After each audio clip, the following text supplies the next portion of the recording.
Hey everybody, thank you guys so much in advance for choosing to watch my video. If you don't watch them all, really appreciate it. Love the feedback. Hope everyone's doing well so far. This is Jacob Conger. This is my Big 5 personality traits presentation. Hope you guys enjoy it a little bit at least. So getting right into it, since we all already kind of know what we're here for. What are my top 2 strengths from these tests, right? The first one I was pretty happy with. It's strategic. Now, strategic, this isn't just, like coming up with a good strategy for a situation, being prepared. This is more about having tenacity and creativity when it comes to problems. So it's the finding ways around problems that arise. And just to give you guys an example, the more sharp of you may have noticed that this presentation might look a little bit different. That's because it's on a Chromebook. It's a couple years ago when I was deciding what computer to buy. I didn't know we were going to go into COVID. I got the cheapest one. It gets the job done, but I definitely have to find a lot of workarounds. Like this recording right now is not through the software. It's through a different software, and et cetera, et cetera. But hey, it works. That's my strategic. So... some issues with this, though, are a lot of overthinking of things and having just way too many ideas, and I can definitely agree with that. Moving forward, my second one was achiever, which I kind of already had a good idea about. I'm very, very, very competitive and self-motivated. If you guys have been reading my posts, you may have noticed I like to talk about coffee a little bit. It's somewhat of a passion of mine, just being a barista, and I cannot help but to compete in it. I've got to be the best barista, I want to go to all the competitions. I want to compare my work directly with other people's works. That's really, just where all of my energy lies, is just that overachiever, that teacher's pet, to look at it in a bad light. That's kind of who I want to be. Some downsides with that: big time procrastinator, especially if it's something I'm not interested in. I love putting off tasks until the deadline because deadlines motivate me, and I can think really clearly under pressure. And it's really hard to motivate to do things that I'm not really into. Moving right along into the next 3, I'm going to pop them all up here on screen at once because I'm going to kind of lump these together. We have learner, futuristic, and connectedness. Now, learner, pretty self-explanatory. I really love to learn, and I love that a lot in actual work positions, even, extending just outside of school. I love opportunities to learn and to give other people opportunities to learn. I think one of the most beautiful things we can do in life is to learn and put value into ourselves, especially in things that you're passionate about, which really ties into futuristic, looking ahead to the future to see what's coming, motivated into the what could be, what can I make happen. Connecting those two again can lead to a lot of situations of self-doubt and failure to act on situations, and especially going into connectedness. That's being able to see abstract ideas and people connected at a root level, which ties back to some of my other good qualities about strategic and learner, futuristic. These are all skills you may have noticed that involve seeing patterns and recognizing ideas from different categories and fields and tying them together to move forward. So it's all about creative thinking, but does lead to a lot of self-doubt. Now, I took a picture of the website that we were using because it had this neat little graph there about where all these categories kind of link up to, and you'll notice that 3 of my 5 are all from strategic thinking.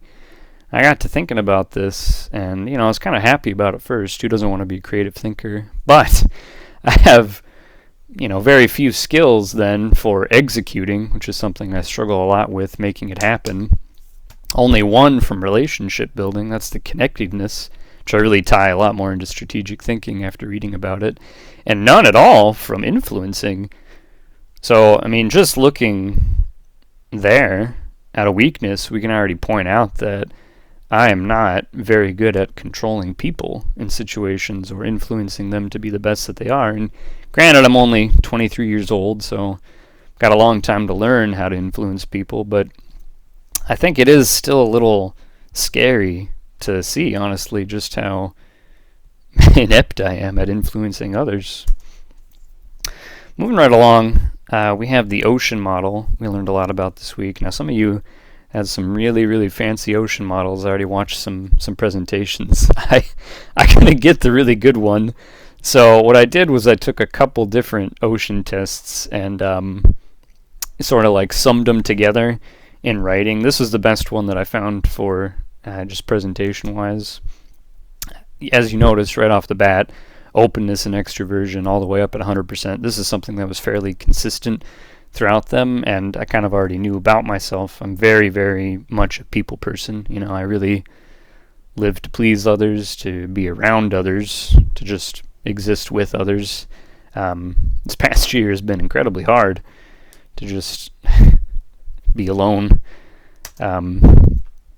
Conscientiousness, agreeableness, you know, they're up there. They were down on other sites, so not a lot of self-inflecting. Can struggle to work with some people, you know, and I have noticed that in the past when I was working at Duluth Coffee, I kind of had a problem with humility, which I'm going to lump in here with agreeableness. I was getting so good at making coffee that I started to see myself and really come off as a better barista than others, which is very wrong because there are a lot of good baristas out there, man. There's a lot of good cups of coffee.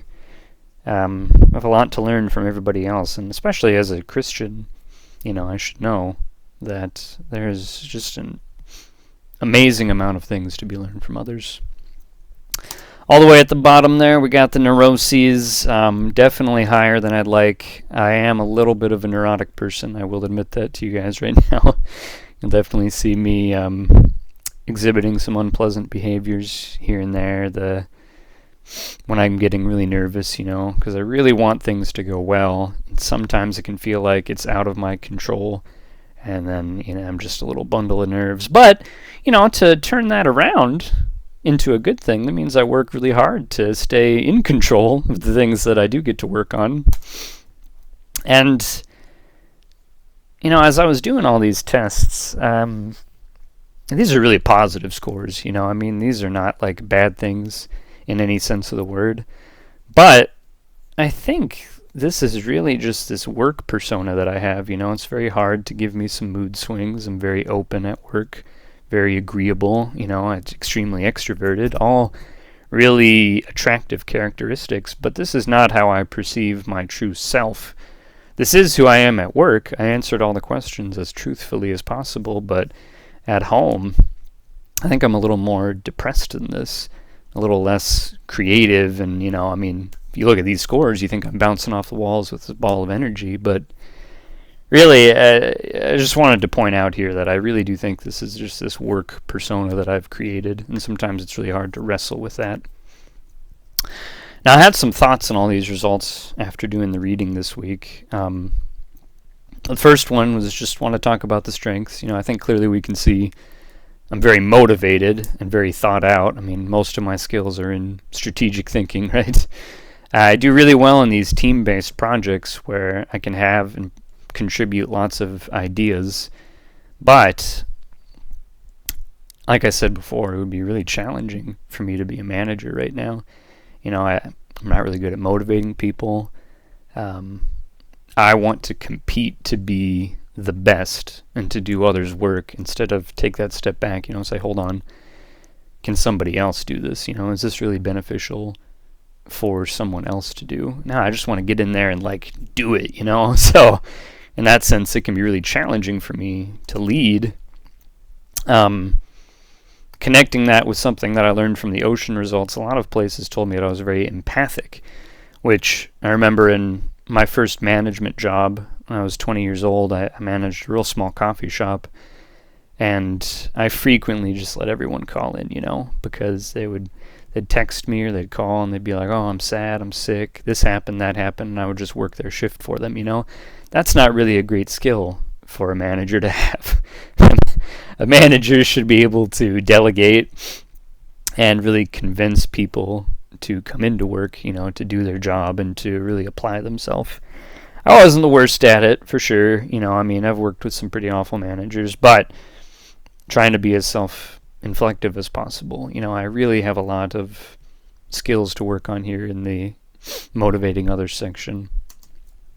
Which leads me into leadership. How do I lead? Using the tools that we had from this week, from that trait point of view, I clearly value intelligence and passion. And from that behavior point of view, I really talk a lot with others, or rely a lot on that democratic decision-making process. But my real approach to leadership is a very contemporary style that in the book was outlined as transformational leadership. And this is something that I got to experience when I was working at Duluth Coffee. The management there really pushed you to be your best and gave you all these opportunities to learn and grow in the coffee field. You could come by on Monday and Tuesday and help them with roasting. You could take trips down to the cities to sell coffee, make these business relationships. And one of my favorite opportunities was you could take trips with Brian, a manager you might read about in my discussion post this week, to work on espresso machines, And I really took that to heart because all of the employees there were just exuberantly happy. And that is the type of leader that I really want to be. I want to create those situations that people can learn in and improve themselves and add value to their lives. And that's the work that I'm into. I really think that working in the coffee field is a great way to improve others' lives.